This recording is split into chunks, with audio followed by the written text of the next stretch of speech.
Donc on va poursuivre ces rencontres avec la 4e table ronde qui est intitulée « L'humanisme à l'épreuve de la question animale ».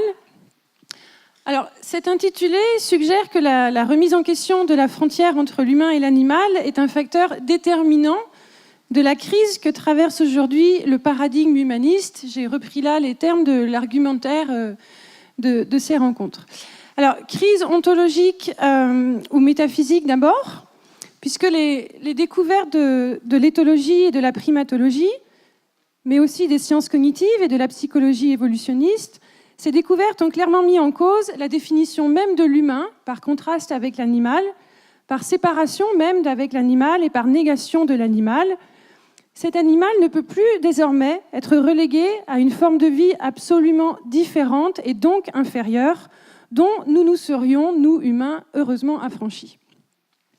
Donc crise ontologique, mais aussi crise morale, car les façons dont nous traitons non pas tous les animaux, certes, mais une grande part d'entre eux, à savoir le plus souvent comme de simples ressources à notre usage, plutôt que comme des compagnons de vie ou des membres à part entière de nos sociétés, ces traitements sont largement contestés aujourd'hui, si bien que nombre de pratiques considérées jusqu'alors comme allant de soi, la consommation de chair animale, l'expérimentation sur les animaux, leur spectacularisation au cirque ou aux zoos, la destruction de leurs habitats, toutes ces pratiques interrogent désormais les limites de notre hospitalité et de notre sens de la justice. Alors cette double crise n'est pas exactement nouvelle. Les thèses en faveur de la considération morale des animaux se font entendre depuis les années 1970 au moins. Et pour ne prendre qu'un seul exemple, la question du végétarisme a opposé dès l'Antiquité les pythagoriciens aux stoïciens. L'idée que nous sommes aussi des animaux humains parmi d'autres animaux non humains, et pas seulement au-dessus d'eux, cette idée paraît aujourd'hui acquise. La défense d'un usage éthique ou humain des animaux, qui interdit de les considérer simplement comme bon nous semble, pour tenir compte au contraire de leurs capacités, et notamment de leur sensibilité, cette défense ne l'est pas moins, je dirais, est également acquise, non seulement dans le grand public, mais également dans des textes nationaux et internationaux à portée juridique.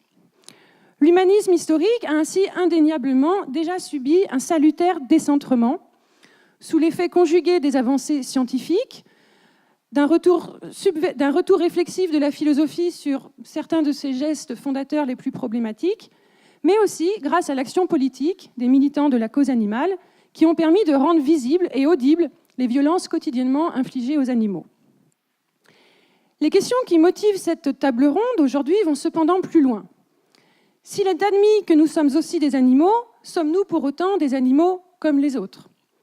S'il est admis également que nous devrions bien traiter les animaux, leur statut moral ne devrait-il pas être drastiquement révisé pour s'approcher du nôtre et justifier ainsi de ne plus leur faire ce que nous nous interdisons et condamnons entre humains. Pour certains et certaines, le paradigme animaliste, alimenté par ces hypothèses, est la condition sine qua non de fidélité à un projet humaniste censé impliquer l'émancipation de toutes et tous, la fin de la domination et de l'exploitation des êtres humains eux-mêmes, ainsi que du vivant en général. Pour d'autres, au contraire, ce paradigme animaliste est incompatible avec les fins poursuivies par le projet humaniste, avec en particulier le respect et la protection de la dignité humaine. Il est donc anti-humaniste. Alors cette accusation n'est pas nouvelle non plus. Elle avait été adressée à Claude Lévi-Strauss en réponse à sa critique du mythe de la dignité exclusive de la nature humaine. Et je crois qu'on peut prendre le temps de citer le célèbre entretien donné au journal Le Monde en 1979, dans lequel il répondait à cette accusation. Donc petit temps de lecture. Je cite Lévi-Strauss. « On m'a souvent reproché d'être anti-humaniste. Je crois que ce n'est pas vrai. Ce contre quoi je me suis insurgée, et dont je ressens profondément la nocivité, c'est cette espèce d'humanisme dévergondé, issu d'une part de la tradition judéo-chrétienne, et d'autre part, plus près de nous, de la Renaissance et du cartésianisme, qui fait de l'homme un maître, un seigneur absolu de la création. J'ai le sentiment que toutes les tragédies que nous avons vécues, d'abord avec le colonialisme, puis avec le fascisme, enfin les camps d'extermination, cela s'inscrit non en opposition ou en contradiction avec le prétendu humanisme, sous la forme où nous le pratiquons depuis plusieurs siècles, mais, dirais-je, presque dans son prolongement actuel. Puisque c'est, en quelque sorte, d'une seule et même foulée que l'homme a commencé par tracer la frontière de ses droits entre lui-même et les autres espèces vivantes, et s'est ensuite trouvé amené à reporter cette frontière au sein de l'espèce humaine, séparant certaines catégories reconnues seules véritablement humaines d'autres catégories qui subissent alors une dégradation conçue sur le même modèle qui servait à discriminer entre espèces vivantes humaines et non humaines. Véritable péché originel qui pousse l'humanité à l'autodestruction. Fin de la citation.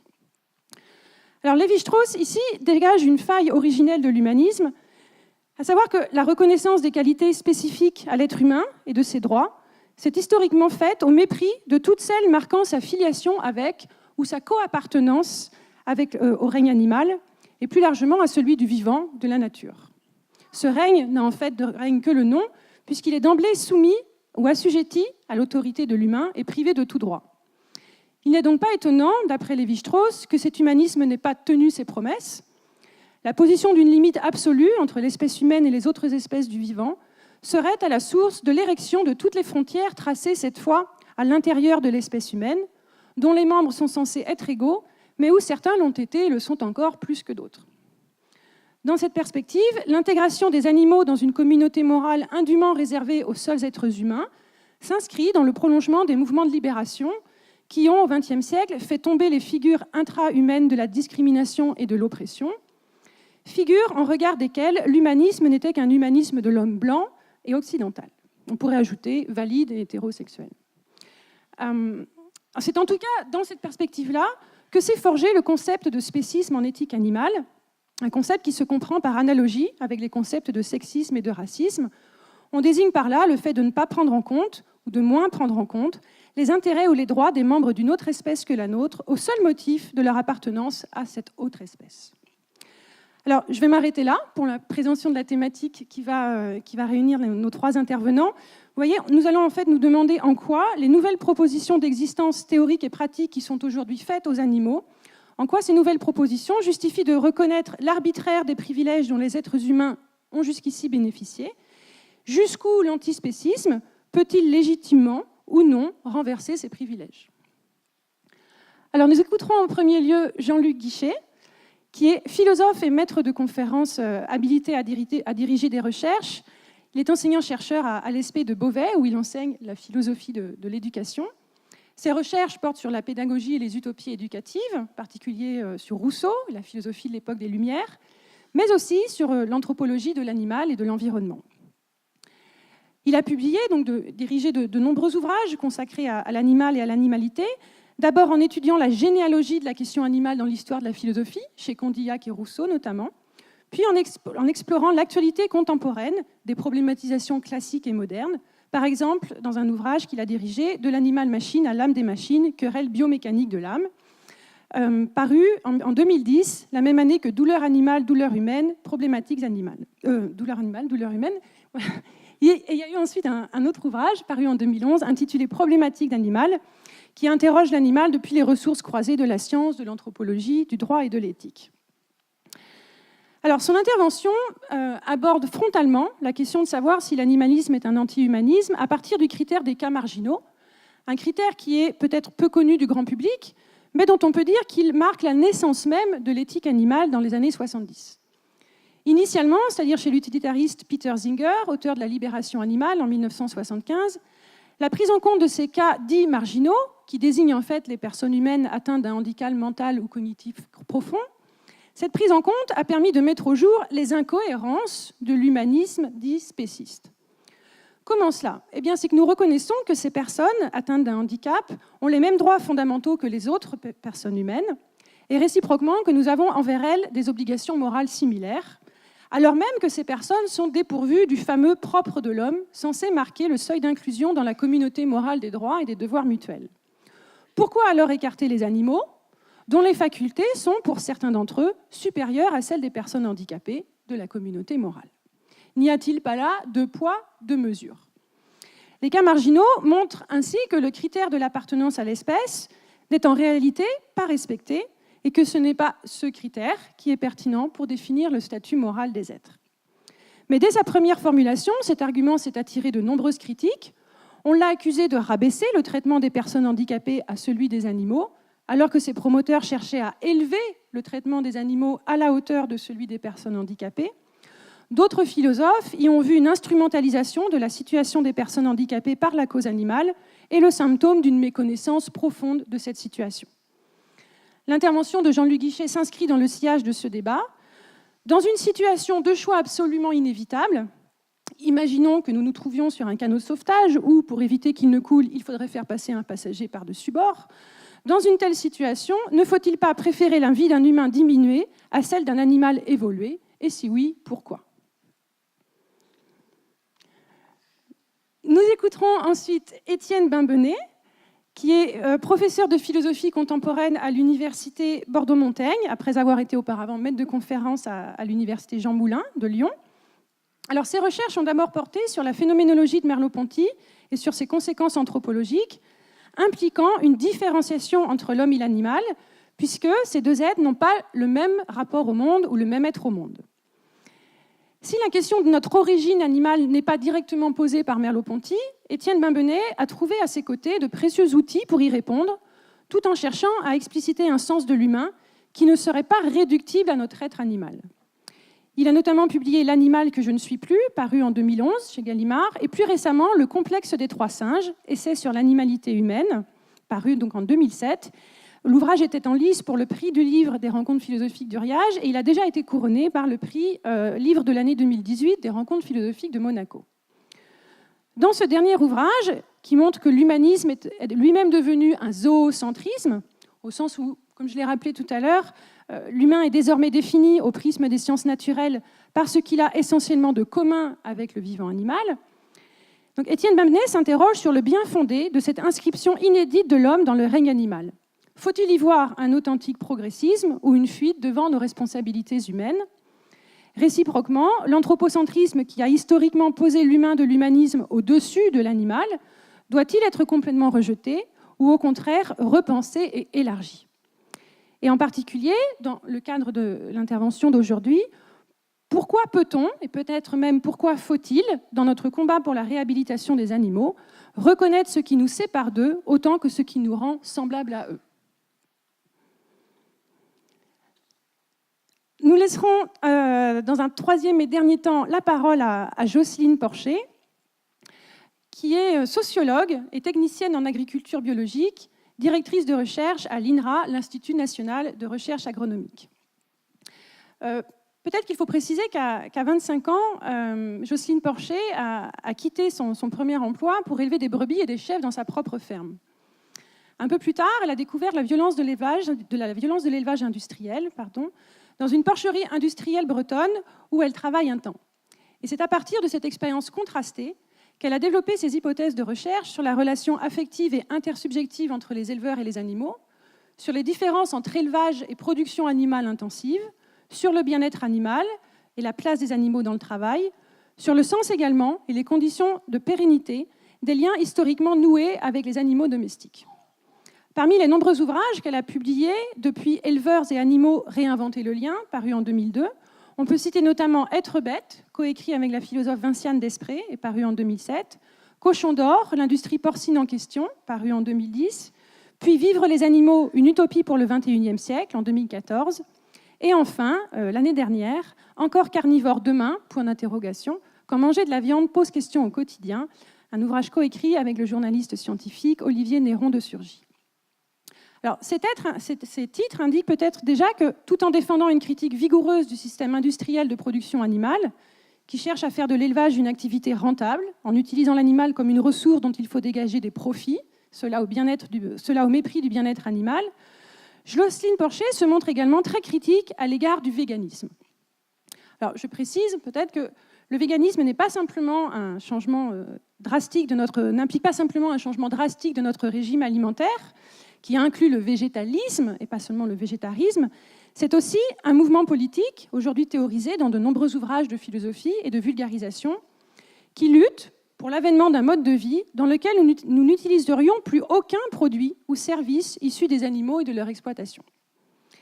Et les prises de position de Jocelyne Porcher à l'égard de ce mouvement, ces prises de position dans la presse notamment, lui ont valu, je le cite, d'être qualifiée de meilleur ennemi des militants véganes. Cela en raison d'une tribune parue dans Libération en mars dernier, notamment, puis d'un entretien croisé au journal Le Monde, paru fin avril, où elle débattait avec le journaliste Émeric Caron, auteur de Antispécisme, paru en 2016. Alors Jocelyne Porcher soutient en effet que les véganes font fausse route parce qu'ils méconnaissent la manière dont ont émergé les relations de domestication, qui ne sont pas seulement le fruit de la volonté humaine, mais aussi de celle des animaux. Et donc, paradoxalement, étant donné ces objectifs revendiqués, le véganisme porterait, selon elle, la menace d'une perte de notre humanité. Il serait en cela l'allié d'un autre mouvement porteur de la même menace, le transhumanisme, dont il a été question hier à ces rencontres. Son intervention va nous permettre de prendre connaissance de ces arguments et de les discuter.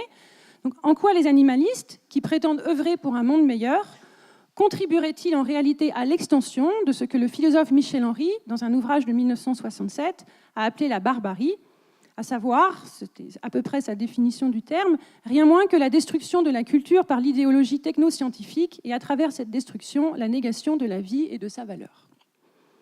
Voilà, je m'arrête là pour les présentations et je laisse tout de suite la parole à Jean-Luc Guichet. Merci Marlène. Merci au comité d'organisation, bien sûr. Merci à vous tous d'être encore là après une journée un peu longue, bien entendu. D'ailleurs, je dois dire au passage que je suis assez admiratif. C'est la première fois que je viens ici pour les rencontres du RIAGE. Je suis étonné dans le bon sens et assez admiratif donc de l'intérêt, du nombre, bien sûr, de l'intérêt et aussi de la qualité, je trouve, des interventions et du public, je veux dire, parce que je ne vais pas me fâcher avec mes collègues, donc du public et de mes collègues secondairement, et du dialogue donc, qui se noue. Voilà. Alors, donc, animalisme et humanisme, le critère des cas marginaux. Alors, l'animalisme, pour reprendre ce terme, étant un antispécisme, est-il un anti-humanisme? Ou bien, le passage entre les deux est-il non nécessaire, auquel cas l'animalisme peut-être être une forme inattendue, certes paradoxale, d'humanisme. Voilà, me semble-t-il, donc, le nœud du problème. Dans l'intervalle entre antispécisme et anti-humanisme, pour élargir entre relativisation du spécisme, vous voyez, je suis prudent, et anti-humanisme, dans cet intervalle si étroit qu'il semble, y a-t-il place pour une possible bifurcation? Ou bien y a-t-il continuité fatale et indéclinable, ce qui fait que dès qu'on relativise le critère de l'espèce, on serait forcément, fatalement, donc anti-humaniste. Alors, en la matière, la question de l'anti-humanisme semble logiquement pourtant remonter à celle de l'antispécisme, encore appelé anti-espécisme, puisque celui-ci efface les frontières entre le genre humain et les autres espèces vivantes. Il est possible pourtant, je crois, de trouver des arguments pour refuser l'allure d'évidence d'un tel passage de l'antispécisme animaliste à l'anti-humanisme. Voilà d'abord ce qu'on va voir. Ainsi, on peut soutenir donc, les arguments successifs qui essayent de montrer que l'animalisme n'exclut pas l'humanisme. Ainsi, on peut soutenir, premier argument, que ces deux positions, tout au contraire de ce qu'on pourrait croire, en fait, procèdent de la même motivation, à savoir le refus de l'injustice et la compassion à l'égard de la douleur et de la souffrance. Il n'y aurait dans ce cas pas à choisir entre les deux. C'est par exemple la position de Tom Regan, qui est un philosophe états-unien majeur dans tout ce débat. On peut également, récemment décédé, on peut également avancer, second argument, que dans le fond, l'animalisme est peut-être un humanisme élargi, procédant à partir de la sensibilité humaine et étendant ce noyau aux autres espèces en traversant une succession de cercles. Les antispécistes évoquent ainsi la libération successive des peuples de couleur, des noirs, des femmes, etc., jusqu'aux animaux. Donc, par conséquent, ce serait alors un anthropomorphisme dont l'extension éthique, paradoxalement, se retournerait finalement contre l'anthropocentrisme. On peut aussi, troisième argument, faire valoir que cette extension à l'altérité, en fait, est une caractéristique fondamentale précisément de l'humain. Il serait profondément et authentiquement humain de s'ouvrir à l'autre que soi. Il s'agirait donc bien d'un humanisme, mais donc d'un humanisme clos et replié sur soi dans l'entre-soi du genre humain, dans l'auto-valorisation complaisante et essentialiste, mais d'un humanisme du mouvement vert. À la mode du Sartre, de l'existentialisme est un humanisme, du projet et non du rejet, de la libération et non de la célébration béate de soi.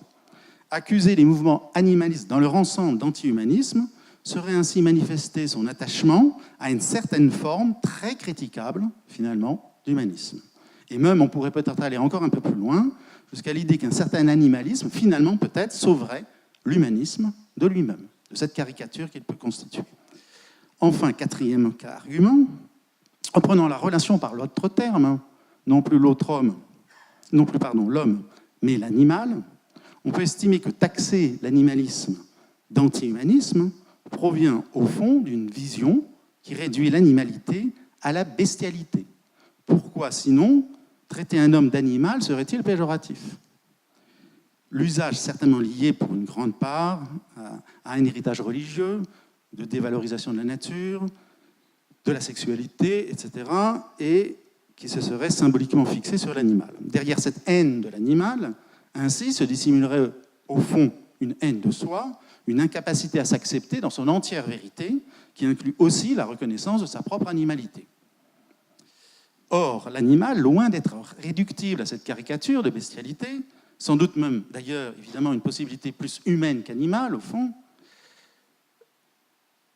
est-il avant tout un être de sensibilité. On peut même ajouter que non seulement il n'est pas réductible à cette nature déchue, mais même peut-être même pas à une nature en général.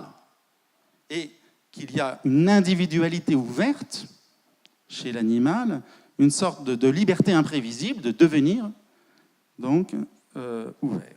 L'animal, donc, en soi, ne serait pas contre l'homme. Et donc, l'envisager d'une autre manière serait dissoudre cette apparence donc, indue d'opposition.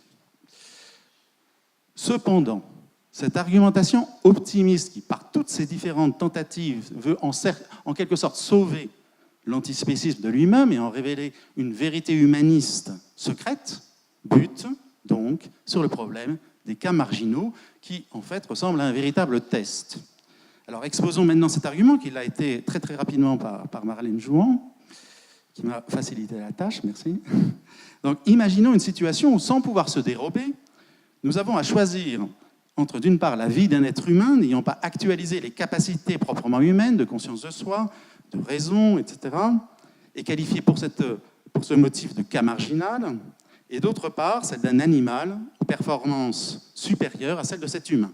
L'exemple type, en effet, est celui, effectivement, du canot de sauvetage, pris dans une tempête et qui, plein à ras-bord, va chavirer si on ne le déleste pas tout de suite de son surpoids. Or, ce canot est occupé, par hypothèse, par des humains, adultes, bébés, handicapés mentaux, vieillards séniles, voilà. Donc, on a, je crois, le personnel complet, d'une part, et d'autre part, un chien. Ou mieux, bien sûr, un chimpanzé.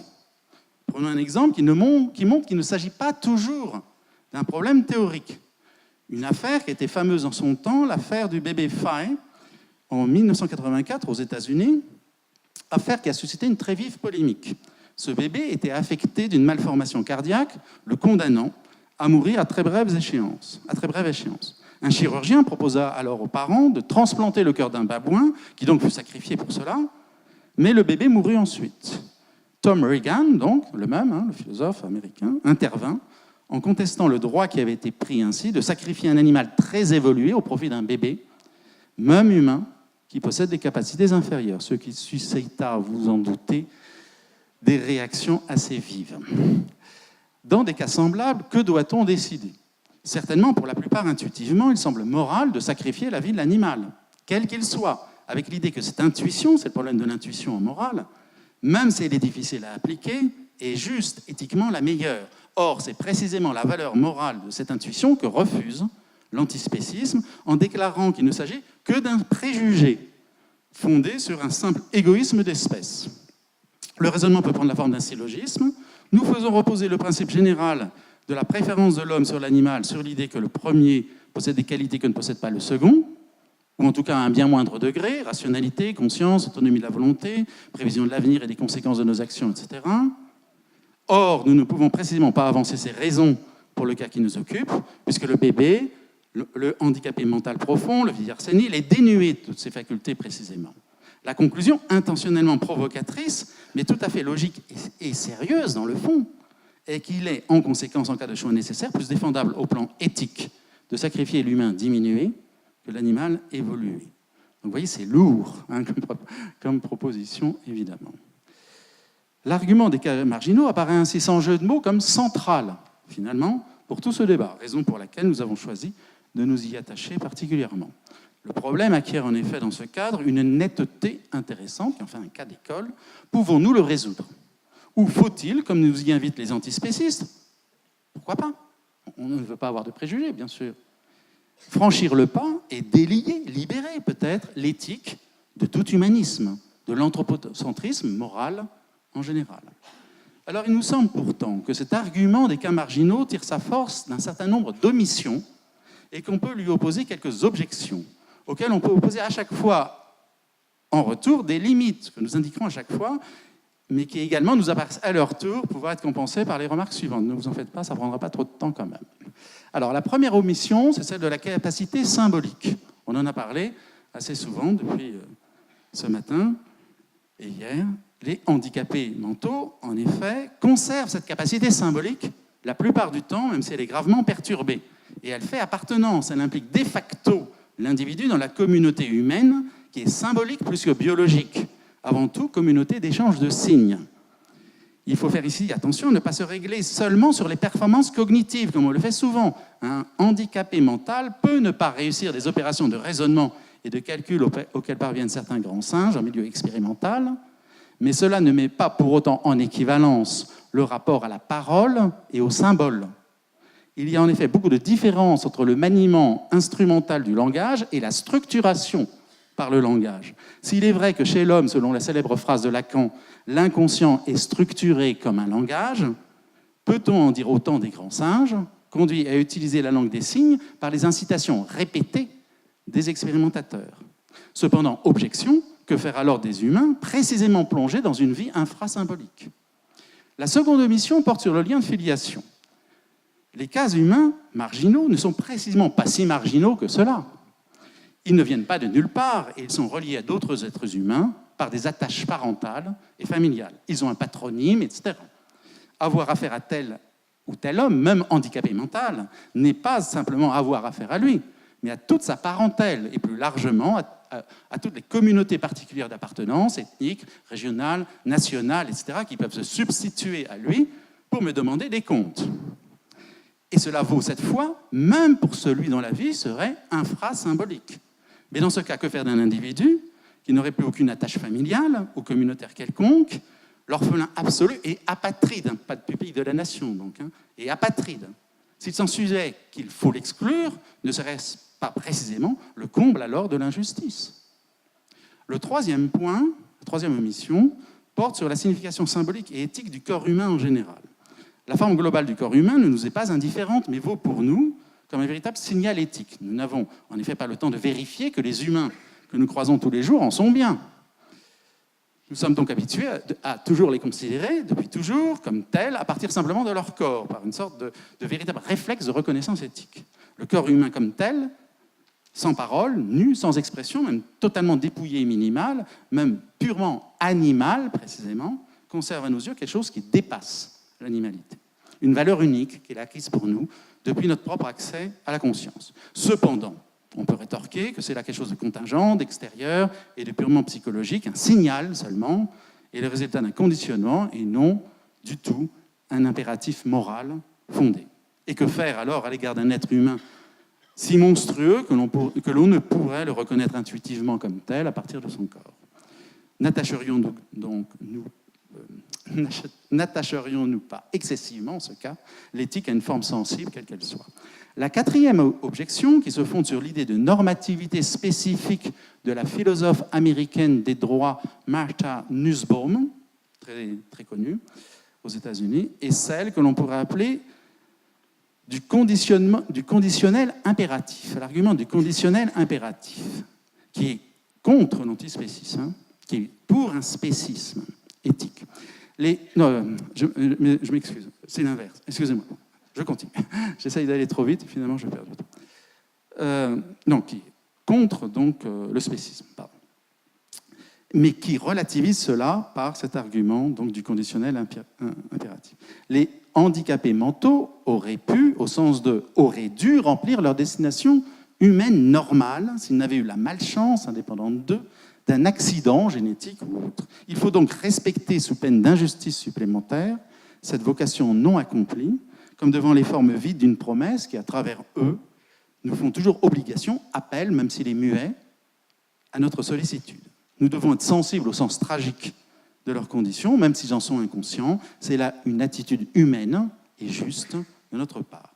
La considération est donc alors externe à l'être considéré. C'est celle de son origine et des possibilités liées à l'espèce qui nous inspire l'idée d'un devoir éthique inconditionnel. Dernier argument, il s'agit de la résonance symbolique. Cinquième et dernier argument, donc la résonance symbolique qui touche cette fois directement à l'universel.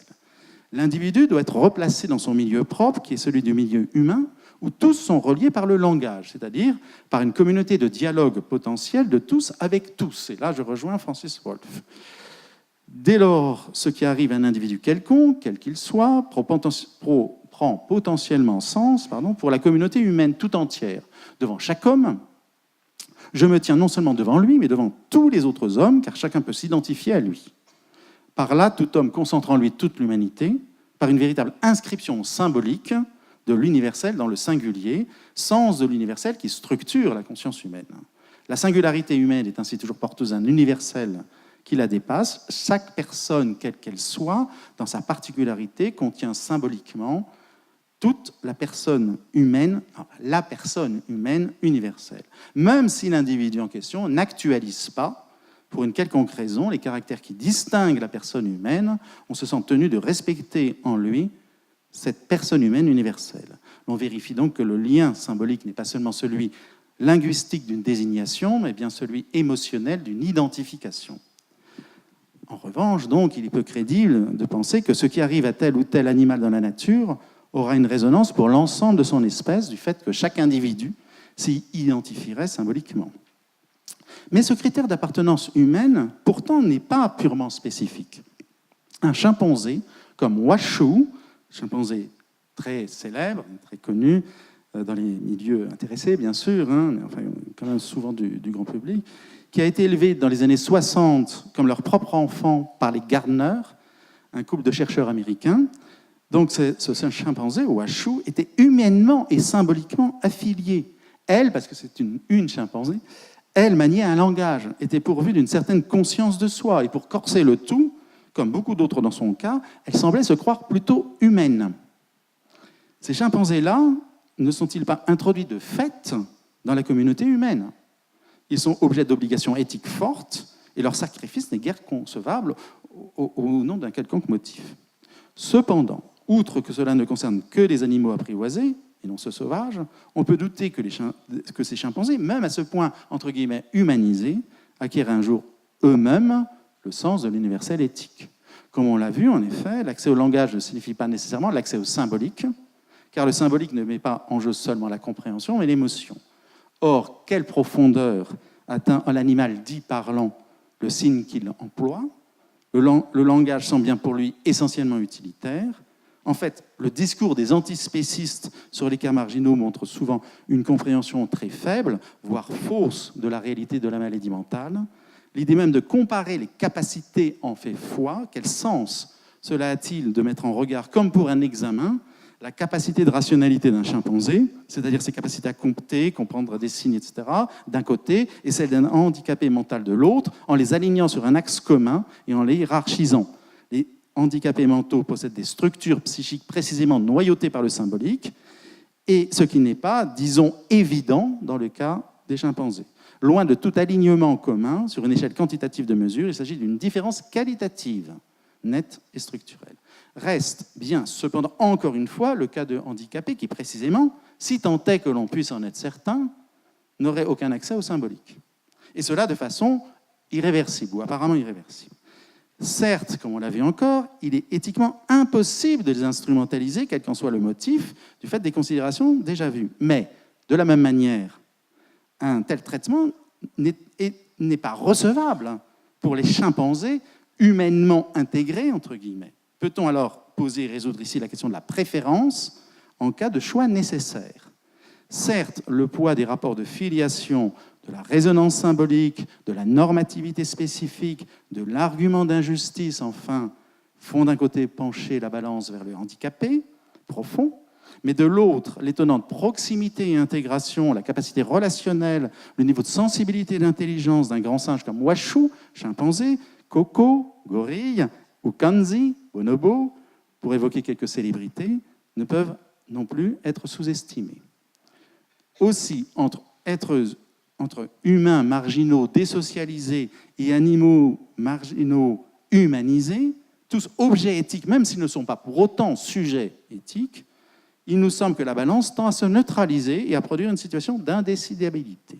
Ce qui n'est pas forcément une impasse, car posons-nous la question, cela a-t-il un sens de toujours comparer? Un choix est-il toujours obligé? Ce n'est pas le cas entre humains, précisément, puisqu'il n'est pas éthiquement admissible de sacrifier un humain pour un autre, handicapé ou non. Nous butons ici sur la limite de la comparabilité, car l'on peut s'interroger sur le sens de vouloir tout comparer, ce qui est précisément la tendance de l'utilitarisme, la philosophie la plus dominante, comme référence de l'antispécisme. Or, le choix éthique peut consister justement dans le fait de refuser de choisir. Si la solidarité, voire la fraternité est une valeur sécrétée par l'existence en communauté, certes une vision disjonctive comme celle utilitariste, qui précisément ne voit entre les individus que des liens d'addition, ne peut guère y être sensible. Mais tentons d'aller encore plus loin. Supposons l'évolution accélérée d'une espèce, par exemple encore celle des chimpanzés, qui d'eux-mêmes se porteraient à un niveau de culture vraiment comparable à celui humain, en cas, disons, de planète des singes, puisque le paradigme évolutionniste semble s'être dégagé comme paradigme commun au fur et à mesure des interventions. En cas, disons, de planète des singes, ces derniers accéderaient aussi à cette sphère de l'universel éthique, et donc, d'une manière qui nous semble irrécusable, à une pleine égalité, cette fois, de sujets éthiques. Et la refuser rendrait, pour le coup, cette fois très difficile, de se défendre de l'accusation de simple spécisme. Rappelons en effet que l'espèce humaine est qualifiée moralement qu'en tant que communauté éthique, du fait de la conscience, de la résonance symbolique, du sens de l'universel, etc., et non pas en tant que communauté biologique. La coïncidence, dans le cas de l'homme, entre communauté biologique et communauté éthique est fortuite et non essentielle, ce qui ouvre à l'homme la pleine sphère du droit sur la base d'une fragile contingence de fait qui ne peut lui en donner une exclusivité à jamais définitive. Par conséquent, si une autre espèce accédait à ce statut de communauté éthique, elle accéderait logiquement à l'universel éthique et donc, quelle que soit la discontinuité interspécifique, à l'égalité éthique. Ainsi, en conclusion, ni animalisme, ni humanisme au sens réduit de ces deux termes, et au contraire, animalisme et humanisme au sens large et ouvert de ces deux termes. C'est-à-dire qu'il me semble que l'un et l'autre ne peuvent être sauvés et cohérents que dans une vision ouverte qui les fait se réunir ensemble. Qu'est-ce en effet qu'un animalisme étroit et anti-humaniste? Une position au fond intenable et contradictoire, car d'une part, l'animaliste est lui-même un homme, et d'autre part, l'homme en général est aussi un animal. Ce qui fait qu'une position animaliste ne peut pas exclure l'homme, sinon en se contredisant, en le diabolisant, etc. Donc, et par là, par l'octroi fait finalement à l'homme d'un statut extra-animal, donc de se contredire en lui accordant de façon exorbitante la reconnaissance d'une exceptionnalité, fût-elle diabolique, qu'il n'a plus ensuite qu'à faire valoir pour réclamer des droits spécifiques et même supérieurs. Qu'est-ce d'un autre côté qu'un humanisme étroit et anti-animal, sinon l'humanisme que dénonce Sartre dans l'existentialisme est un humanisme autocélébrateur et fermé sur lui-même, position non seulement arbitraire et qui peut démultiplier les frontières qu'il est supposé avoir cadenassées au départ, mais en plus qui coupe l'homme de sa dimension animale en laquelle il puise pourtant une bonne part de son humanité en cultivant sa sensibilité.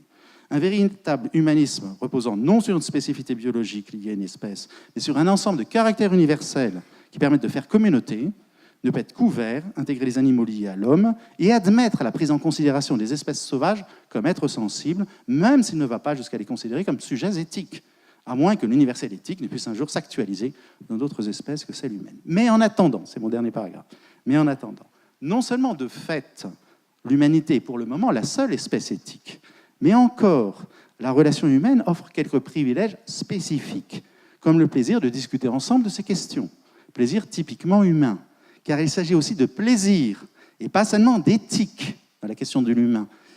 Nous sommes humains dans la mesure où nous nous plaisons à la compagnie humaine, celle-ci offrant une capacité de compréhension mutuelle jamais achevée et des possibilités inenvisageables avec un animal, entre autres des possibilités conversationnelles tout à fait uniques, comme par exemple le plaisir de discuter de philosophie.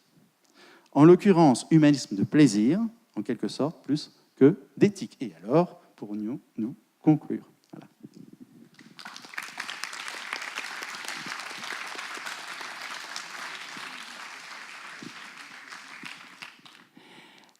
Nous allons maintenant laisser la parole à Étienne Bimbenet donc pour une intervention intitulée « pour un anthropocentrisme élargi ». Merci Marlène, merci pour ta présentation très précise. Merci beaucoup à Anne et Sidieu pour avoir organisé ces belles rencontres philosophiques du Riage, ainsi qu'à Isabelle Durand-Falcos pour son bel accueil. Et puis merci infiniment à vous tous d'être là. On est dimanche, 17h, tea time. Hein, vous pourriez converser auprès d'un ami autour d'un Darjeeling chez vous ou crapahuter dans les alpages. Et puis en fait, vous êtes là. Travailler le concept, donc bravo et merci. La salle est pleine, bravo. En fait, je voudrais d'abord remarquer que la question homme-animal, disons, comme ça qu'on l'appelle souvent, est une question qui se voit mal en face, qui s'accommode mal.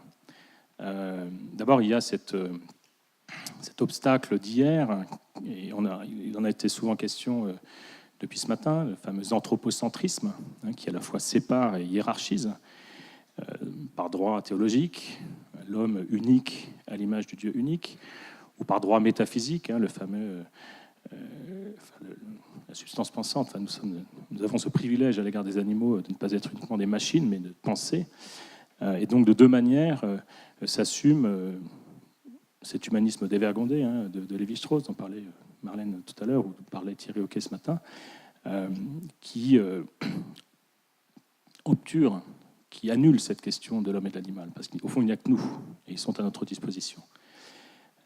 Nous sommes en train de tourner cette page, vous l'avez bien compris, aujourd'hui, il se passe quelque chose dans ce rapport homme-animal, qui fait que nous sommes en train de tourner cette page théologico-métaphysique, disons, mais un nouvel obstacle paraît, en tout cas quelque chose qui m'apparaît moi comme un nouvel obstacle pour penser réellement la profondeur de cette relation, qui serait quelque chose comme une position exactement inverse, et que j'appellerais un zoocentrisme, et une façon d'animaliser à toute force l'être humain en disant mais voilà, nous savons enfin que depuis Darwin, que nous provenons de l'animal, nous sommes des animaux, et au risque de ne plus voir grand-chose de cette différence pourtant étonnante entre l'être humain et les animaux. Quelqu'un le rappelait ce matin, très justement, est-ce qu'on n'a jamais vu des écureuils se réunir un dimanche après-midi à 17h pour réfléchir sur toutes ces questions, et on voit bien que ce que nous faisons, de manière générale, du matin jusqu'au soir, dans nos échanges verbaux, dans nos actes institutionnels, dans les règles auxquelles nous obéissons, sont des actes spécifiquement humains,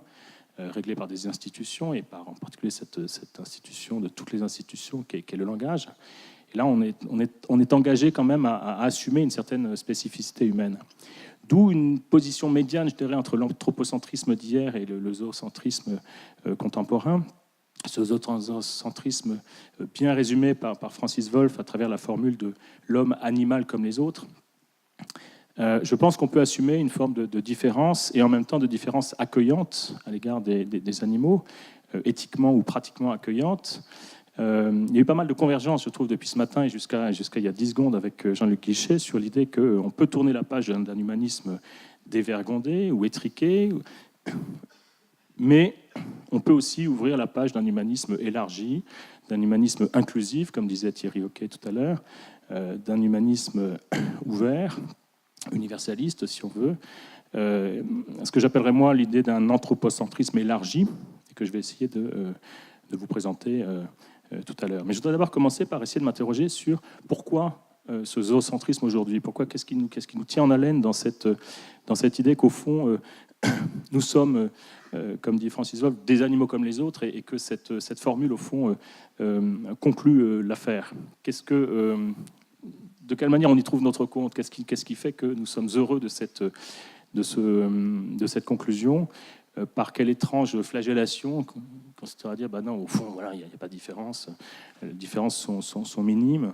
Il n'y a que des petites différences, des gentilles différences de degrés. On cite souvent la phrase de Darwin, consiste à dire que probablement entre l'homme et l'animal, du point de vue des capacités cognitives, il n'y a de différence que de degrés. C'est une phrase qui est citée en permanence sur cette question. Et je me suis interrogé depuis quelques années sur qu'est-ce qui motive ce zoocentrisme. Il me semble qu'une première motivation forte, c'est une motivation épistémologique alors elle a été rappelée plusieurs fois depuis ce matin, là encore, c'est cette idée que la plupart du temps, quand quelqu'un dit « nous sommes fondamentalement des animaux », il le dit en termes profondément biologiques. Il le dit en allant chercher cette fameuse phrase de Darwin, qui était biologiste pour le coup, sur les différences de degrés, ou en disant, au fond, la différence d'homme à animal est une différence spécifique, une différence qui vaut les différences d'animal à animal. Et alors ça a l'air évident, c'est ce que disait Jean-Luc Barthélemy tout à l'heure. Il disait, au fond, la différence d'homme à animal est exactement. Il dit, je reconnais une différence, mais elle est comme la différence d'animal à animal, comme une différence d'espèce à espèce. Ça a l'air tout à fait naturel, en effet. Sauf que implicitement, ça biologise la question. Ça consiste à dire ce que fait l'homme, la différence qu'il instaure entre lui et le reste des vivants, n'est pas plus grande que celle des vivants entre eux. Donc c'est une différence biologique. Donc ça biologise le débat. Comme si, au fond, nous étions de part en part des êtres biologiques et que la condition langagière, par exemple, la condition symbolique, n'y était pour rien. Ou comme s'il fallait penser le langage ou le symbolique en termes biologiques. Ce qui n'est pas évident du tout. Il y a par exemple une phrase qu'on entend souvent dans ce dossier, qui est que, Francis Wolff l'a rappelé ce matin, les fameux 98,6% de gènes communs entre nous les chimpanzés, qui nous autorisent souvent à dire, vous voyez, là, il y a très peu de différences. Mais le postulat implicite, c'est que nous sommes nos gènes. Nous sommes ce que l'évolution a fait génétiquement de nous, et non pas ce que nous avons fait socialement ou politiquement de nous-mêmes. Voyez. Donc je pense qu'on peut prendre un peu de recul par rapport à cette configuration épistémologique, qui est une configuration d'époque, qui donne beaucoup à la génétique et à la biologie de l'évolution, d'une part, qui donne beaucoup aux neurosciences cognitives et au rôle du cerveau.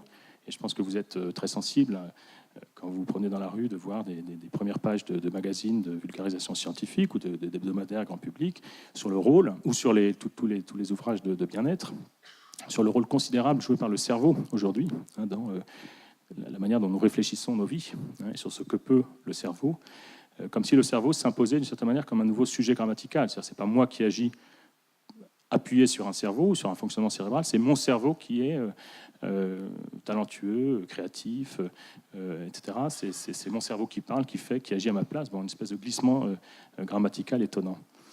Les gènes, le cerveau, et puis l'importance aussi de la primatologie, l'importance des grands singes, le rapport aux grands singes, comme si c'était devenu une espèce d'acteur incontournable dans la manière dont nous réfléchissons nous-mêmes.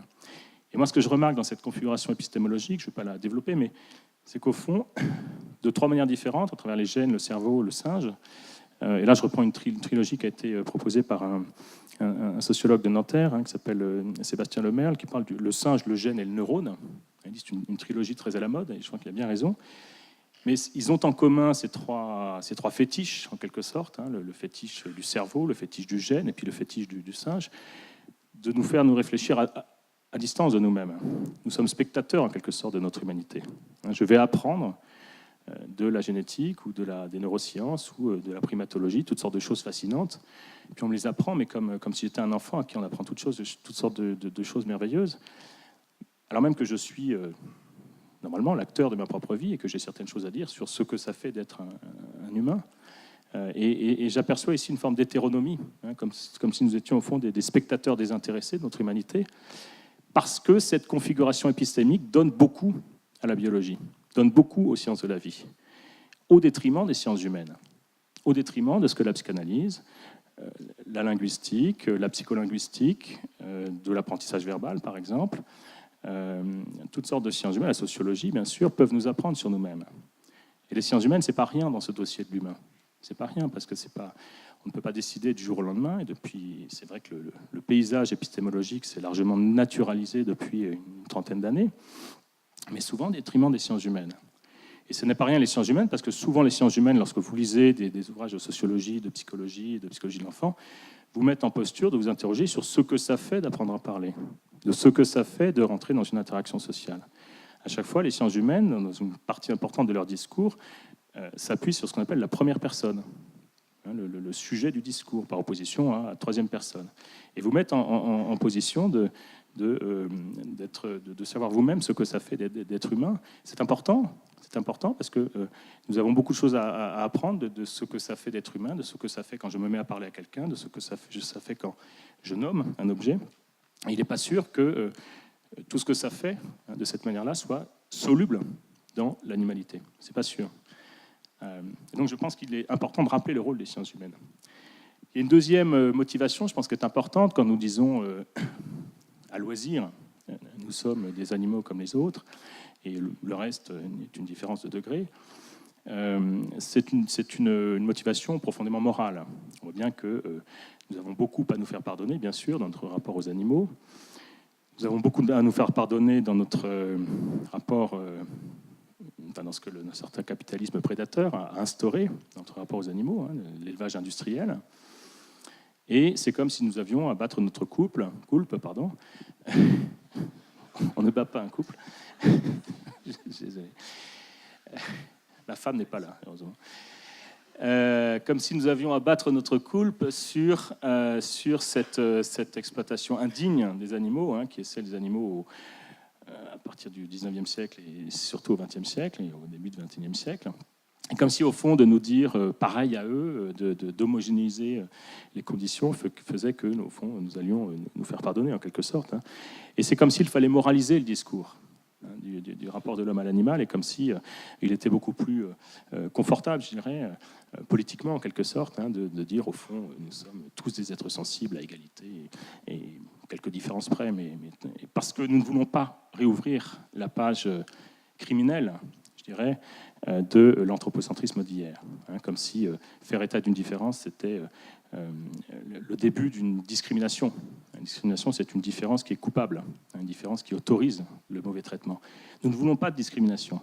Mais à ce motif-là, on évacue toute forme de différence. Je trouve que ce n'est pas une bonne manière de procéder, de faire cela. Je pense qu'on peut parfaitement assumer une différence forte, une différence même radicale, qui passe par la condition langagière, qui passe par la condition symbolique, par un certain type de rapport à la culture, mais qui ne soit pas forcément coupable, qui peut au contraire ouvrir un rapport différent avec les animaux. Et puis une troisième motivation, mais je ne vais pas m'étendre sur cette troisième motivation, qui est, disons, de type philosophique. C'est cette idée, alors c'est pareil, on l'a entendu depuis ce matin plusieurs fois, cette idée que si nous distinguons radicalement l'homme de l'animal, au fond, on va retomber en pleine métaphysique. On va retomber forcément du côté de différences essentialistes, comme on dit, du côté de dualismes radicaux, qui, en outre, nous rendront complices d'une exploitation de l'homme par l'homme. Catherine Larère le disait tout à l'heure, être humaniste, c'est prendre le risque d'une différence radicale avec l'animal, et c'est prendre le risque que cette différence radicale ensuite soit réinjectée dans nos rapports interhumains, et c'est faire que cette différence radicale m'autorise le pire à l'égard de l'autre homme. Et donc la différence radicale, elle est toujours dangereuse parce qu'elle est politiquement dangereuse. Elle s'appuie souvent, elle est souvent complice. Thierry Hockey le rappelait ce matin avec Carol Adams, souvent complice de dualisme dominant. L'homme par rapport à la femme, le blanc par rapport au noir, etc., etc. La raison par rapport au sentiment. Bon, il y a toutes sortes de dénivellations comme ça qui sont politiquement dommageables. Donc, c'est de la même manière, je dirais qu'on peut assumer des différences comportementales fortes, qui ne soient pas des différences métaphysiques, comportementales, telles que les instruit une certaine biologie de l'évolution, une certaine psychologie évolutionniste, mais qui ne soient pas essentialistes, dualistes et politiquement dommageables. Alors, la question que je voudrais me poser rapidement pour terminer, c'est la suivante. Essayons de faire sa part à une certaine spécificité de l'humain, telle que, au fond, nous l'apprend une certaine phénoménologie, c'est-à-dire un discours en première personne, un discours qui sera attentif à ce que nous vivons lorsque nous parlons, nous rapportons les uns aux autres, etc., lorsque nous accomplissons un certain nombre d'actes quotidiens. Et si on si on décrit des actes spécifiquement humains qu'on n'apercevrait pas chez d'autres animaux, si on maintient une forme de différence anthropologique, un propre de l'homme, même si ce terme est évidemment le plus décrié aujourd'hui, mais je pense qu'on peut assumer non métaphysiquement ou non théologiquement un propre de l'homme, qu'est-ce que ça changerait d'assumer cela dans nos relations avec les animaux? Est-ce qu'on ne gagnerait pas un peu plus de lucidité et un peu plus à procéder depuis ce que nous sommes et depuis une certaine différence?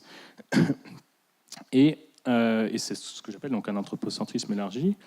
Il y a peut-être du côté de l'humain une possibilité éthique qui à la fois nous distingue d'une certaine manière, mais en même temps nous ouvre. Je suis souvent, du sens suivre, Francis Wolff, je le redis, avec tout le respect et l'admiration que j'ai pour lui, Francis Wolff, dans sa manière de décrire le langage, est tel qu'il vient à nouveau de le faire, comme un langage prédicatif. Autrement dit, parler pour un humain, c'est dire quelque chose à Marlène, faire les choses concrètement, sur cette bouteille, dire quelque chose à quelqu'un sur quelque chose. Triangle référentiel, nous sommes deux à regarder la même chose. Et Francis racontait ce triangle référentiel qui est important parce qu'il désigne le monde à l'attention d'un autre. Et désignant le monde à l'attention d'un autre, il ouvre une forme de multiplicité de points de vue. J'ai un point de vue sur la bouteille qui n'est pas celui de Marlène, et il est important que le sien soit différent, parce que nous allons pouvoir discuter et ouvrir une forme de multiplicité de points de vue sur la chose. Mais ce faisant, nous présupposons que nous parlons de la même chose, et nous faisons du commun. Et le langage est une pratique du commun. J'ai simplement cette différence avec Francis, et on s'en était déjà expliqué une fois, que pour moi, cette ouverture d'une communauté par le langage, et le langage, c'est plus que le langage, c'est aussi désigner gestuellement, on désigne, on regarde ensemble, etc. Cette communauté, au fond, je crois, même si elle s'instaure par le langage et par une condition symbolique, passe l'homme. Elle va plus loin que l'homme. Implicitement, lorsque je regarde cette bouteille, je sais qu'elle pourrait intéresser un oiseau qui passerait par là, un chimpanzé, pourquoi pas, qui rentrerait dans cette pièce et qui pourrait piquer la bouteille. Et qu'au fond, désignant la bouteille à l'attention de tous les autres vivants parlants, je la désigne aussi au fond à l'attention de tous les vivants possibles. Et donc ce qui est étrange dans la condition langagière, c'est qu'elle ouvre une communauté qui est infinie, qui s'adresse à tous les vivants possibles, et non pas seulement aux vivants parlants. Et je pense qu'il y a dans cet excès rationnel, ou cet excès du rationnel en nous, quelque chose qui est une possibilité éthique. Je pense que nous avons en nous du mouvement pour aller au-delà de l'humain. Nous avons en nous des mouvements de décentrement qui sont assez radicaux et assez fous pour inclure tous les non-humains, en quelque sorte. Alors c'est paradoxal parce que d'une certaine manière ça nous singularise. Ça nous singularise. Le langage n'appartient qu'à nous. Ce langage-là, ce langage prédicatif n'appartient qu'à nous. Mais ça nous singularise en ouvrant toute grande la maison humaine. C'est à peu près la contradiction dont faisait état Catherine Larère tout à l'heure. Je ne sais pas si elle assumerait d'avoir été contradictoire, mais je pense que la contradiction est dans les choses mêmes. Elle disait humanisme, c'est gênant parce que ça sépare, etc. Mais je dirais que si je suis du côté de l'humanisme aujourd'hui, c'est pour dire que l'humain aujourd'hui, c'est l'abolition de toutes les frontières. Donc à la fois, elle définit l'humain, puis en même temps, elle dit qu'il n'y a pas d'humain parce que les frontières il n'y a plus de frontières. Et je pense que ces deux énoncés, au fond, sont nécessaires. Il y a bien de l'humain, et l'humain, ça consiste précisément à aller voir ailleurs, à se décentrer, à assumer des lignes de fuite comme ça en direction des non-humains et aller très loin. Alors, si on assume ça, je fais rapidement 3-4 propositions d'un anthropocentrisme décentré ou élargi. Première piste, tout viendra de nous dans notre rapport aux animaux. Ça n'est pas la palme, mais ça a l'air idiot, mais j'assume cet idiotisme, disons. N'attendons pas des animaux qu'ils se libèrent, c'est à nous qu'incombe ce travail-là, donc c'est centré sur nous, humains. Notre responsabilité est totale en la matière, si nous voulons atténuer les peines des animaux et aller vers un mieux-être. Et par exemple, il est absurde de se demander, comme on se demande souvent, si les animaux ont des droits. Je pense que la question est très mal posée. Elle est posée métaphysiquement, comme s'ils avaient de toute éternité des droits. Et elle se pose très mal lorsque nous posons la même question à notre égard. Est-ce que nous avons des droits ? Non. Il se trouve que nous, humains, nous sommes octroyés, nous avons construit cette étrange création institutionnelle qui s'appelle des droits universels de l'homme. Bon, nous sommes en train d'inventer des droits pour les animaux. Voilà, c'est une petite révolution, mais elle vient de nous. Ce n'est pas qu'ils ont des droits et qu'on s'aperçoit que là, il était temps de les reconnaître. Non, non. Il était temps de créer des droits pour eux, d'inventer des droits pour les animaux, ce qui est très différent. Donc ça procède d'une construction humaine. Et personne ne pourra le faire à notre place. Et aucun dieu, aussi zoophile soit-il, ne pourrait nous dire « vous avez oublié l'animal ». Non, c'est nous qui le ferons. Deuxième proposition,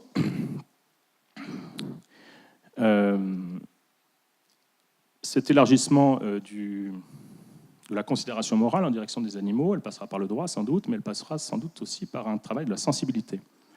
Il nous faudra apprendre à voir autrement les animaux, à les voir autrement que nous les voyons. Nous avons tous commencé, nous instaurons un rapport sensible aux animaux de compagnie qui n'a rien à voir avec la manière dont nous traitons la viande dans notre assiette. Cette façon de voir le même animal soit comme de la matière carnée, la viande, ou de le voir comme un alter ego, comme une personne. Ce travail du voir comme, le même être qui peut être vu comme un petit cochon rose dans une histoire d'enfant, ou au contraire comme une tranche de jambon dans l'assiette du même enfant. Vous voyez, c'est le fameux lapin-canard du Jastrow. C'est-à-dire, je vois la même figure comme un lapin ou comme un canard.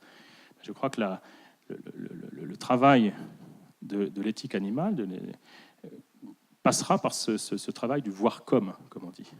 Tenter de les voir comme d'autres personnes, comme des alter ego, comme des presque humains, si on veut, dans une communauté humaine qui ira s'élargissant. Et ça me semble très important. Et il se trouve qu'il y a une catégorie de vivants que nous regardons avec un immense respect, et c'est nous-mêmes. Il se trouve que les humains se respectent infiniment. Ça participe d'une éducation humaine. Comme dit Cora Diamond, qui est une Wittgensteinienne, et je remercie Marlène de m'avoir, dans un colloque à Grenoble il y a quelques années, avait fait une très belle conférence sur Cora Diamond. C'est une Wittgensteinienne végétarienne, je le précise, très animaliste dans son combat, mais qui dit voilà, les communautés humaines ont ceci de particulier que les êtres humains se valorisent les uns les autres d'une manière telle que, par exemple, nous ne mangeons pas nos morts, dit-elle. Nous ne mangeons pas nos morts. Voilà, nous avons pour l'autre homme un respect quasi sacré. Eh bien, c'est peut-être ce respect quasi sacré, ce voir comme très étrange, ce respect de l'autre vie qui progressivement va s'agrandir et inclure d'autres animaux, exactement comme un gamin ne mangerait pas son hamster, ça lui semblerait terrible. Mais un jour, ce sera les animaux d'élevage pour le plus possible d'entre nous, et comme c'est déjà le cas pour les fermiers, c'est qui cultivent une forme de familiarité heureuse avec leurs bêtes. Et puis de plus en plus d'animaux, apprendre à les voir autrement que comme de simples aliments. Troisième petite piste, si nous partons de la manière dont nous pratiquons l'humain, en quelque sorte, pour essayer de l'exporter en direction des animaux, il se trouve que nous ne sommes pas, à l'égard de nous-mêmes, simplement centrés sur notre sensibilité, sur ce qu'on appelle en éthique animale notre sentience. Nous faisons un peu plus de nos vies que simplement sécuriser nos vies, être dans le bien-être. Nous avons des exigences de cultiver certaines capacités, faire certaines choses en commun qui vont au-delà du simple vivre. Et bien peut-être que ça pourrait intéresser aussi notre rapport aux animaux, de faire avec eux un certain nombre de choses, au-delà de simplement préserver leur sentience, préserver les mettre à l'abri de la douleur. Et alors là, je pense très fort à ce que Jocelyne Porcher va vous raconter, justement sur les relations de l'éleveur à ces bêtes, sur toutes sortes de choses qui se font, de travail en commun en particulier, et qui vont au-delà de simplement leur vulnérabilité ou leur sensibilité. Ce qui consistera à ce moment-là à réhabiliter une forme de différence animale, c'est-à-dire qu'il y a beaucoup de choses que font les animaux que nous ne savons pas faire. Et ils ont des sensibilités, des motricités, des gestes incroyables, et qui vont au-delà de leurs conditions souffrantes, et on a tout à apprendre en quelque sorte d'eux. Dernière piste, et je termine par là, elle me vient de l'éthique environnementale. Les éthiques environnementales sont très différentes des éthiques animales. Elles ont une colonne vertébrale, si vous voulez, qui est la différence entre valeur instrumentale, ce qui est bon pour nous, et valeur intrinsèque, ce qui est bon en soi. Il se trouve, c'est l'axe démonstratif de toute cette éthique, la grande question, c'est les êtres naturels ont-ils une valeur intrinsèque ? Et l'éthique environnementale plaide pour la reconnaissance de la valeur intrinsèque des étangs naturels. Mais ce qu'elle dit implicitement, cette éthique environnementale, c'est qu'il y a en nous la possibilité de reconnaître une valeur absolue à d'autres êtres que nous. Ce que dit implicitement l'éthique environnementale, et je trouve que c'est un enseignement anthropologique essentiel, c'est qu'il y a en nous une puissance de décentrement radicale. Il y a des gens qui sont prêts à tout, littéralement à tout, pour la défense d'un écosystème, d'un vallon, y compris d'animaux, etc. Notre capacité de décentrement est infinie d'une certaine manière. Elle va jusqu'aux étoiles, comme dit Bergson, jusqu'aux étoiles, dans la mesure où nous sommes capables de combats qui vont très loin de notre vie à nous. Je pense qu'il y a là, dans cette éthique environnementale, un enseignement anthropologique fort qui fait que, peut-être le ressort, je trouve, un des ressorts les plus... un ressort possible, je dirais, de notre rapport aux animaux serait de nous décentrer, nous apprennent à nous décentrer, à aller voir d'autres vies que la nôtre. Nous pouvons aller encore plus loin qu'eux, pour défendre des êtres vivants, non sensibles. Ça peut être un site, un rocher, ça peut être toutes sortes de choses totalement inanimées, qui sont sublimes, qui sont très loin de nous. Nous avons cette capacité de décentrement. Je pense que c'est important de cultiver ce type d'éthique, partir au plus loin de soi. Ce qui tente de porter au plus loin de soi l'anthropocentrisme élargi. Je vous remercie.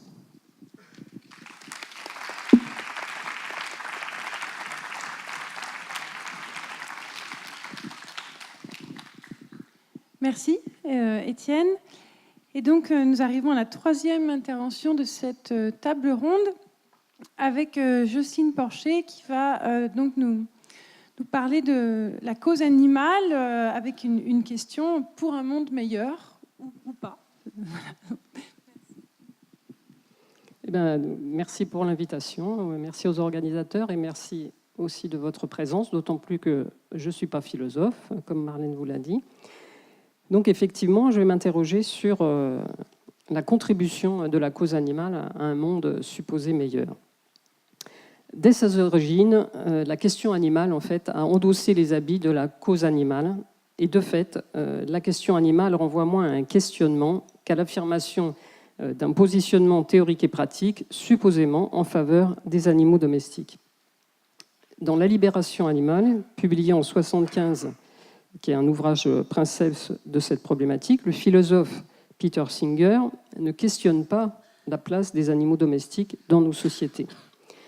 Il ne s'interroge pas sur le sens et la nature de nos liens. Il ne cherche pas à comprendre pourquoi nous vivons avec des animaux plutôt que sans eux. Il reprend à son compte le terme de spécisme employé par Richard Heider à propos des rapports de domination entre humains et animaux, construit donc sur la primauté de l'espèce humaine et affirme que pour lutter contre le dispécisme, un être moral se doit d'être antispéciste. Il faut libérer les animaux car ils sont d'irréductibles victimes de la domination humaine, comme l'ont été les femmes ou les noirs, et que, étant sensibles tout comme les humains, ils ont droit à une égalité de considération. Ils sont nos prochains, ils ne sont donc ni tuables ni comestibles. Le problème majeur de ces assertions, qui est reprise par des nombreux universitaires qui ont suivi Peter Singer, est que le seul modèle de relation avec les animaux sur lequel sont fondés ces arguments est le modèle occidental, industriel, et cela de façon anhistorique et apolitique. Ce qui permet de réduire nos relations aux animaux domestiques à des rapports de domination et à des rapports de violence. La domestication serait le crime originel de l'humanité, l'histoire monstrueuse de la cohabitation entre l'homme et les animaux domestiques, comme l'écrit Sloterdijk, histoire avec laquelle il faudrait rompre pour que les animaux puissent échapper à l'exploitation dont ils sont les victimes. Un autre problème d'une importance considérable également est que Singer, comme la majorité des universitaires qui s'intéressent à ce sujet, évacue la question fort dérangeante du travail. Or, c'est le travail qui fonde nos relations aux animaux domestiques. Faire l'impasse sur la question du travail, c'est faire l'impasse sur le sens même de nos liens avec eux et sur l'intérêt que les animaux ont, en tant qu'espèce et en tant qu'individus, à être avec nous dans des liens domestiques. Ces criantes insuffisances argumentaires n'ont pas empêché l'ouvrage de Singer d'ouvrir la voie au mouvement de la libération animale qui regroupe aujourd'hui, dans le champ des Animal Studies, une majorité de travaux universitaires se revendiquant de l'abolitionnisme et de pratiques militantes de promotion du véganisme. La cause animale est donc aujourd'hui portée essentiellement par des théoriciens et par des associations militantes qui visent à rompre avec le monde ancien de nos relations aux animaux domestiques avec les animaux et à construire un monde meilleur, un monde de paix et de respect envers les animaux, modèle de relations pacifiées entre humains, à l'exemple de celui qui est décrit dans l'ouvrage Zoopolis, un monde idéal de nos relations sans le travail et surtout sans la mort. Je voudrais donc interroger ici rapidement les contours de ce monde meilleur et proposer de penser au contraire que la cause animale telle qu'elle est portée actuellement au sein du capitalisme contribue à l'exclusion sociale des animaux domestiques et à de nouvelles formes d'asservissement des humains, à commencer par un asservissement alimentaire. De manière plus profonde, en détruisant nos liens de travail avec les animaux, la cause animale, construite en dehors de tout lien concret avec les animaux, contribue à la destruction des cultures liées au travail avec les animaux et alimente ce que Michel Henry appelle la barbarie, c'est-à-dire le règle absolu de la technique et la destruction de la vie même. On peut considérer que la destruction de nos liens avec les animaux domestiques, en tant qu'entreprise intentionnelle et systématique, date du milieu du XIXe siècle avec l'émergence du capitalisme industriel. Toute la nature devient ressource et matière à profit. La zootechnie, autodéfinie comme science de l'exploitation des machines animales, entreprend de transformer le rapport de partenariat des paysans à leurs animaux en rapport d'exploitation. L'animal des paysans disparaît derrière le concept de machine animale. La science est le vecteur structurant de cette transformation. Pour les zootechniciens et pour les vétérinaires qui conceptualisent à cette époque l'élevage industriel, la science et elle seule porte le progrès technique et donc le progrès social. L'organisation du travail des animaux et du travail des animaux, la production animale, ou même pour le dire plus clairement, la production de la matière animale, relève de la science et de la technique, des scientifiques et des ingénieurs, et non plus de l'empirisme et de la sensibilité des paysans, de celle des maréchaux ferrants ou de la bonne volonté des animaux. Ceux-ci, comme l'écrit de Chambre, qui est un zootechnicien, doivent devenir des automates qui n'exécuteront d'autres ordres que ceux qui leur sont commandés. La mise en place concrète des systèmes industriels de production animale ne se fera que 100 ans plus tard, après la Seconde Guerre mondiale, grâce à des innovations majeures et notamment la diffusion des antibiotiques et des vitamines de synthèse. Les rationalités multiples du travail avec les animaux cèdent la place à une seule rationalité, la rationalité technico-économique. En quelques 150 ans, le travail avec les animaux a laissé la place à une exploitation sans pitié ni merci, et des pans majeurs de nos relations aux animaux ont été détruits, et certains de façon irrémédiable. Les paysans du XIXe siècle n'ont pas écrit de livres, mais on perçoit, en lisant les manuels de zootechnie de l'époque, ce qui a résisté à l'injonction instrumentale et que les zootechniciens devaient défaire. Tout d'abord, les relations affectives envers les animaux qui ont été taxées de sensiblerie. Le temps passé à communiquer avec les animaux qui étaient jugés improductifs. La part esthétique de la relation aux animaux qui était jugée inutile et contre-productive. Tout jugement que l'on retrouvera à l'identique dans les années 50, après la guerre, et longtemps encore ensuite, au moment de l'industrialisation effective de l'élevage en France, via sa rationalisation tayloriste. Concrètement, donc, c'est toute une culture de l'élevage qui a été attaquée, et il n'en serait rien resté si des paysans résistants n'avaient sauvegardé leur race, leur territoire et leur pratique de travail avec les animaux. Et ils continuent de le faire. Mais les zootechniciens ont gagné une bataille décisive qui est celle du langage. Et depuis le XIXe siècle, l'élevage est ce que la zootechnie dit qu'il est. La zootechnie, qui est la théorie des productions animales, se présente en effet comme une théorie de l'élevage et réduit celui-ci à un rapport instrumental aux animaux. C'est pourquoi lorsque la FAO dénonce les méfaits de l'élevage sur l'environnement, le terme élevage est employé alors que le secteur incriminé est celui des productions animales, c'est-à-dire les systèmes industriels et intensifiés. Car l'élevage, au contraire, est un facteur de protection de l'environnement et de la biodiversité. Mais lorsque les industriels de l'agroalimentaire défendent eux aussi l'élevage, ce sont au contraire les productions animales qu'ils défendent. Lorsque les animalistes dénoncent l'élevage et sa violence envers les animaux, ils confondent volontairement élevage et production animale, c'est-à-dire le fait d'élever les animaux et le fait de les produire. Autrement dit, la confusion volontairement entretenue entre élevage et production animale est une des causes de la perte de sens collective de nos liens aux animaux de ferme. Donc après ce massacre industriel de l'élevage et sa quasi-disparition au profit des productions animales, se profile un massacre plus large encore, celui de l'ensemble de nos liens domestiques avec les animaux. Et de manière paradoxale, il est porté pour une grande part par des défenseurs supposés des animaux. Au nom de l'antispécisme, en effet, tout rapport de travail avec les animaux est condamnable et nécessairement du registre de l'exploitation. Donc, pour cette cause, doit être abandonné. Les stratégies des animalistes sont des stratégies du pas par pas, chaque secteur de travail avec les animaux devant être attaqué progressivement. Avec l'élevage, la cible historique est la corrida, évidemment, et plus largement, malheureusement, la tauromachie. C'est une cible facile car elle réunit une majorité de personnes contre la violence faite aux animaux, contre une majorité d'aficionados, contre une minorité d'aficionados. Il faut remarquer pourtant que la tauromachie inclut des formes non violentes que la corrida, moins violentes que la corrida. Par exemple, en France, et je le dis d'autant plus que j'habite à Montpellier, les courses camarguaises, par exemple. Ces pratiques de défi taurin renvoient à des cultures locales, à des races animales, à des territoires. Et on peine à imaginer un avenir, par exemple pour la Camargue, si les taureaux disparaissaient. C'est non seulement tout un territoire qui serait désertifié et fragilisé, mais aussi toute une culture du lien à l'animal qui serait anéantie. Et je ne défends pas ici la tradition, mais une dynamique de travail aux animaux qui est spécifique à une histoire locale. L'autre cible des animalistes, actuellement, mais il y en a d'autres, mais j'en citerai que deux, c'est le spectacle avec les animaux et notamment le cirque. Les activistes s'emploient à faire interdire les animaux dans les cirques, les animaux sauvages en premier lieu, mais plus largement tous les animaux, y compris les chevaux.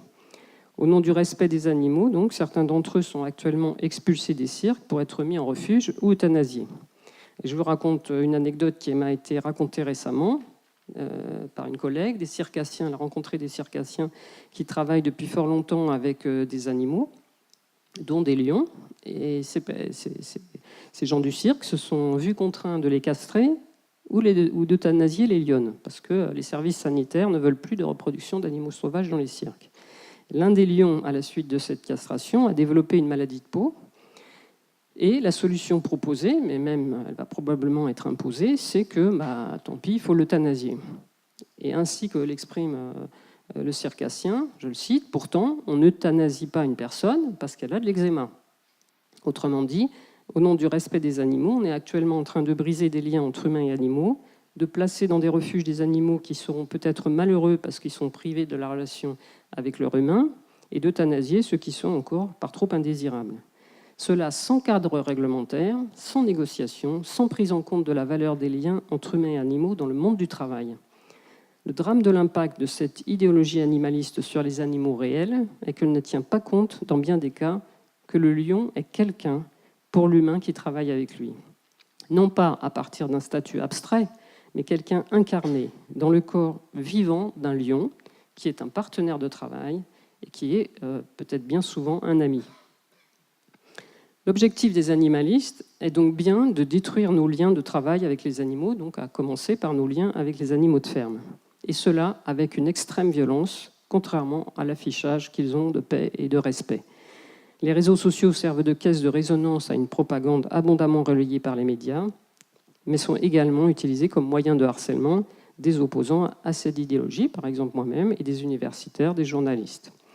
Plus visibles, les caillassages de boucherie sont présentés par les associations comme le fait de personnes marginales, entre guillemets bien éloignées de nos valeurs, ou elles sont excusées au prétexte qu'elles sont une réponse à une forme de violence institutionnalisée envers les animaux. Pourtant, le tag « viande égale meurtre » est bien plus qu'une stigmatisation brutale reprise à l'envi par les supposés défenseurs de la cause animale. Et il y a aussi, par exemple, un journaliste que je ne citerai pas, dont une assertion définitive figure sur la page de couverture du dernier numéro de Charles. Le consommateur de viande est un assassin. Il faut noter que cette cristallisation des supposés défenseurs des animaux sur la viande n'est pas anodine. Il est en effet plus facile de condamner la viande que de condamner tous les produits animaux. car consommer du lait, du fromage ou des œufs conduit également évidemment à la mort des animaux. La mort du veau, de l'agneau, du chevreau, de la vache de réforme, de la brebis, de la chèvre, etc. Mais la viande est le témoin manifeste de la mort de l'animal, et évidemment, c'est beaucoup moins manifeste quand on mange un petit fromage.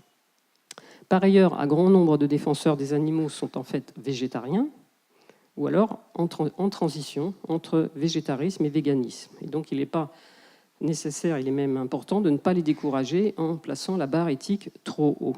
Donc seuls les consommateurs de viande, en fait, les viandards, sont des assassins. Assertion d'autant plus commode qu'elle permet aussi d'oublier que les personnes qui mangent de la viande permettent aux végétariens d'être végétariens. Parce que si la viande que ne mangent pas les végétariens n'était mangée par personne, bon, je ne sais pas ce qu'on en ferait. Donc les végétariens ne peuvent l'être que parce qu'ils délèguent à d'autres leur consommation de viande.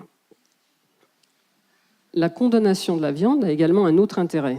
Elle prépare l'arrivée d'alternatives biotechnologiques comme la viande in vitro. Je ne vais pas développer ici ce point, mais je veux juste le souligner, qu'il y a des alternatives aux productions animales qui se profilent, et notamment dans le cadre de l'agriculture cellulaire promue par les GAFA et par les fonds d'investissement les plus puissants. Il s'agit, dans le droit fil de la zootechnie du XIXe siècle, qui a conçu la production de la matière animale à partir des animaux, de passer à l'étape suivante, la production de matière animale sans les animaux.